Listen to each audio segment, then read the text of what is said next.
तो देखिए खेसारी फैन बहुत ही बड़ा खबर लेकर आए हैं आपके लिए कि खेसारी लाल यादव का छठ गीत जो है ग्लोबल म्यूजिक जंक्शन से रिलीज हो गया है।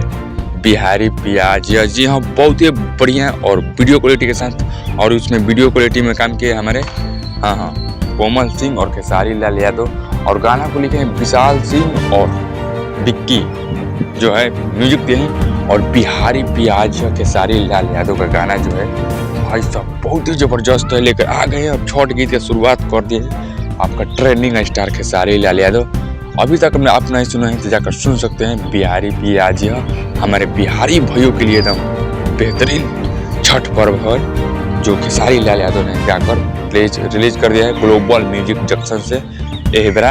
यानी 31 तारीख को रिलीज हो गया है। दिवाली बाद आने वाला था गाना, लेकिन खेसारी लाल यादव का 6-7 गाना आने वाला है।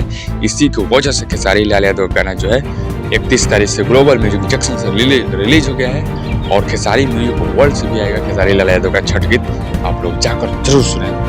बिहारी पे आज जय।